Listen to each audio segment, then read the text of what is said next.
आज हम बात करेंगे एक ऐसी कंपनी की बड़ी अफसर के बारे में जिस कंपनी की विज्ञापन तो आपने हर रोज बहुत सारे देखे होंगे। हो सकता है एक ही दिन में कई कई चैनल्स पे कई कई बार आप एडवर्टीजमेंट उस कंपनी की देखते हो, लेकिन इस तरह की वीडियो आपने शायद ही कभी देखी होगी, हो सकता है देखी भी ना हो। लेकिन इस वीडियो को देख करके आपको पता चलेगा कि इस तरह के काम भी यहाँ पे होते हैं।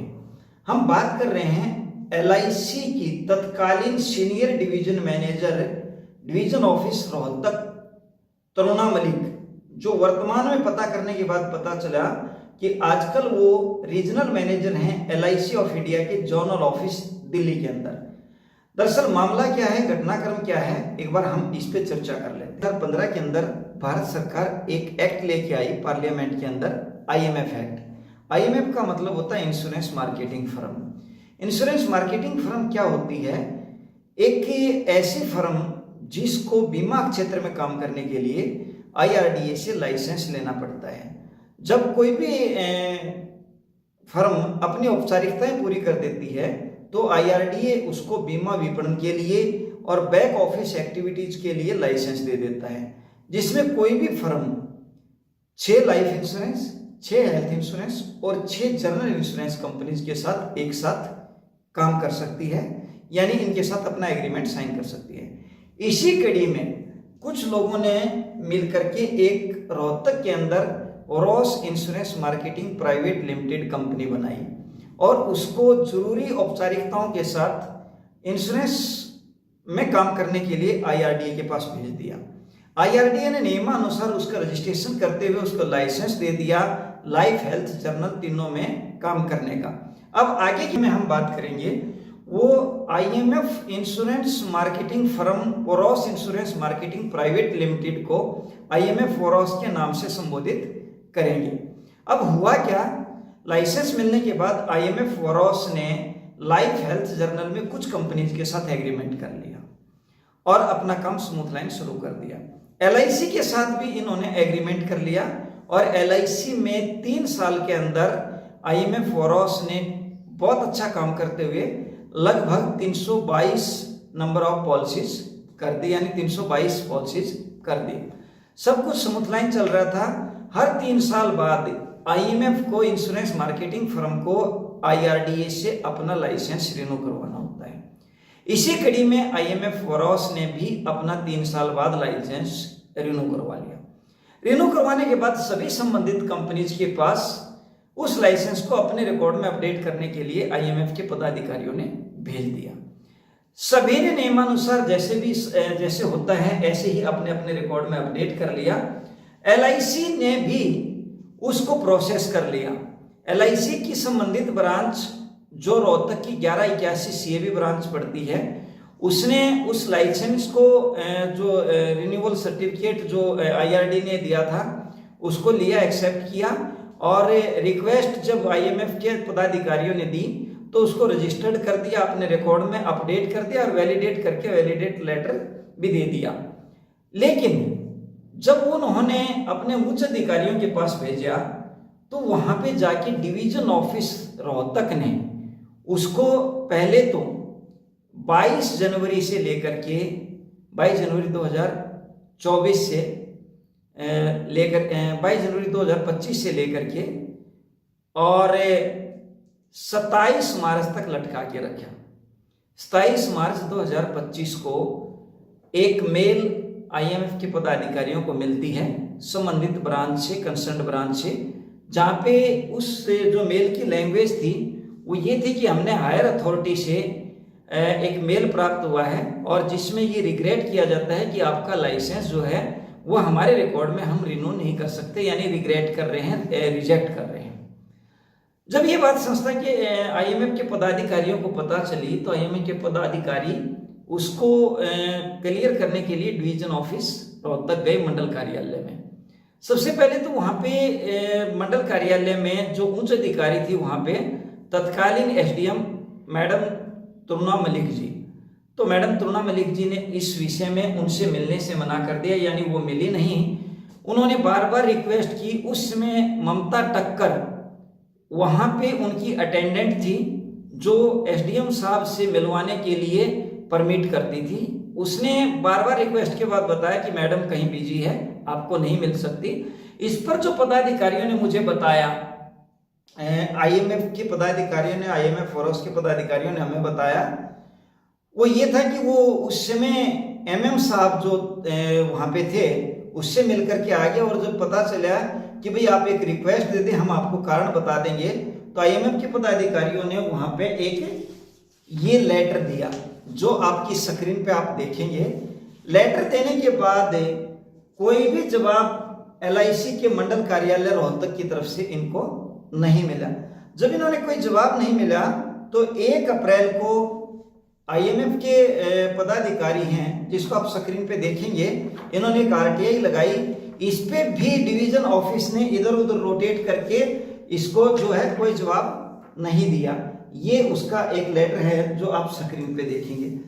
फिर आईएमएफ के पदाधिकारियों ने जो हमें बताया कि ये कोर्ट गए और कोर्ट के थ्रू इन्होंने एक ऑफिस नोट मिला, और जिसको तरुणा मलिक, मैडम तरुणा मलिक जो तत्कालीन एसडीएम थी, इसमें हम उसको आगे अपने वीडियो में संबोधित करेंगे मैडम तरुणा मलिक जी से।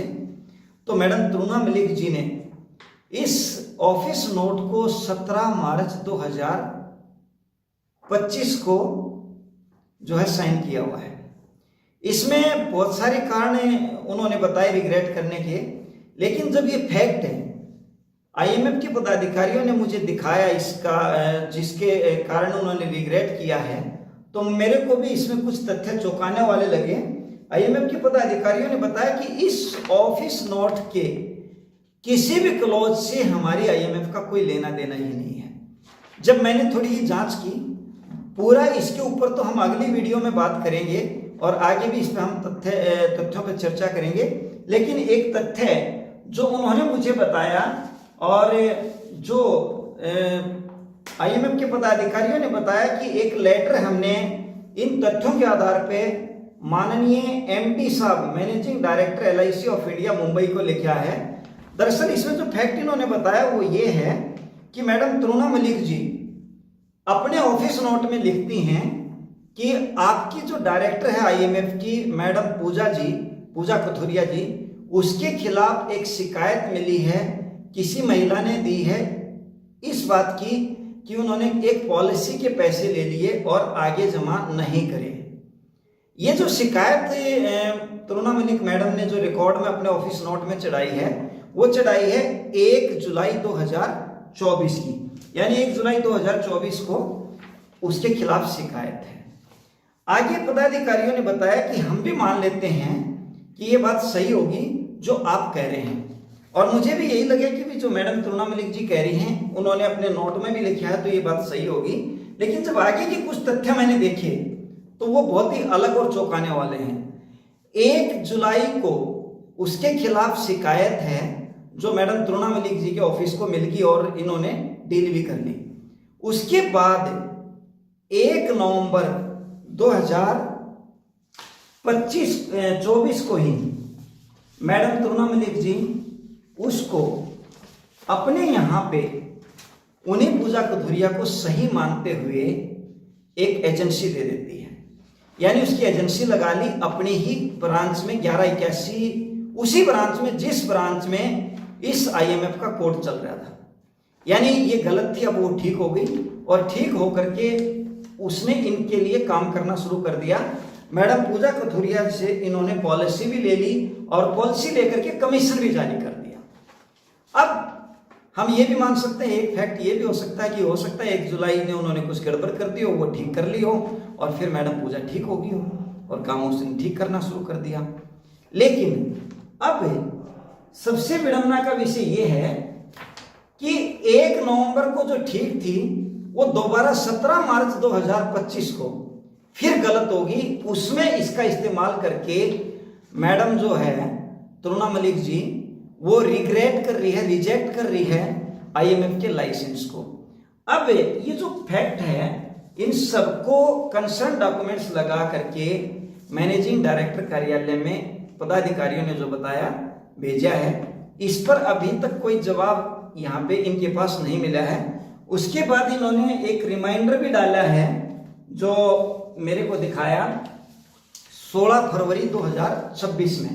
यानी ये जो लेटर शिकायत की है मैडम तरुणा मलिक जी की managing director LIC of India को, वो 11 दिसंबर को की है और इसका जो रिमाइंडर है वो 16 फरवरी को डाला है 2026 को। इसको भी बीते हुए लगभग आज 1 महीने के आसपास का समय होने वाला है और इस शिकायत को जो है वो 3 महीने से ज्यादा का लगभग 4 महीने का समय हो चुका है, लेकिन इसका इनके पास अभी कोई जवाब नहीं आया है। ये जो बातें इनकी हमारे से चली रही थी तो हमने जनता की आवाज कष्ट निवारण मंच की तरफ से एक RTI लगाई है मैनेजिंग डायरेक्टर कार्यालय यानी central office Mumbai LIC of India में, जहां पे इन्होंने हमें जो जवाब दिया है वो ये दिया है कि अगर कोई शिकायत है, ये हम स्क्रीन पे डालेंगे, किसी SDM के खिलाफ या RM के खिलाफ आती है तो हम उसका 30 दिन में निदान कर देते हैं, जबकि फैक्ट ये है कि इसका 30 दिन में निदान कर दिया या नहीं किया ये तो वही जाने। आगे इसी में हमने एक RTI ये भी डाली है कि क्या आप किसी कंप्लेनेंट को उसके बारे में बताते हैं, तो इसमें भी इन्होंने कहा है कि यस हम उसकी सूचना जो है उसको कंसर्न पर्सन को देते हैं। अब यहाँ पे जो मैंने इनसे बात किया है पदाधिकारियों से जो IMF के हैं, तो इनका जवाब ये है कि अभी तक LIC की तरफ से हमें कोई भी किसी तरह का इससे संबंधित पत्र नहीं मिला है। अब यहाँ पे 2 बातें आती हैं। पहली बात तो यह है कि इस मामले की पूर्ण रूप से जांच होनी चाहिए और अगर तरुणा मलिक जी गलत हैं तो उनके खिलाफ सख्त से सख्त कार्रवाई होनी चाहिए। दूसरी बात जो है वो ये है कि हम बहुत जल्दी इस फैक्ट को लेकर के और इन पूरे तथ्यों को लेकर के, इन्होंने ZM साहब दिल्ली को भी लेटर डाला है, उनसे भी हम संपर्क करेंगे और MD साहब से भी जनता की आवाज कष्ट निवारण मंच की तरफ से संपर्क करेंगे। और हम चाहते हैं कि ये जो मामला है ये जनता की नजरों में जरूर आना चाहिए, क्योंकि एक ही व्यक्ति एक ही समय पे LIC के संविधान में और भारत के संविधान में 2 तरीके से नहीं हो सकता।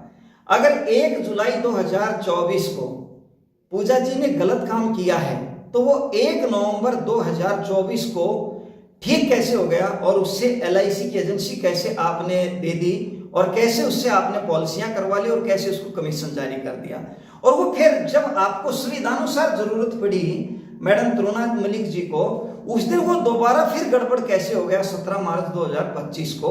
एक ही व्यक्ति का इस तरीके से 2 तरह से इस्तेमाल, मुझे नहीं लगता कि कोई संविधान जो है मान्यता देता है।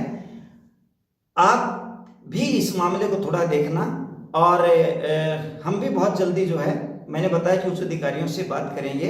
अगर किसी को कहीं पे भी किसी भ्रष्टाचार से, भ्रष्ट अफसर से या किसी को इस तरीके की कोई समस्या है कि कोई आदमी सही है और उसकी कोई सुनाई नहीं हो रही है, तो हमारे स्क्रीन के ऊपर नंबर हैं, आप हमारे से संपर्क कर सकते हैं। हम जो भी जायज फैक्ट होंगे वो जनता के आगे लेके आने का प्रयास करेंगे और सरकार से भी हम इस तरह के जो मामले हैं उसको सरकार की नजरों में भी लाने का प्रयास करेंगे। जय हिंद, जय भारत।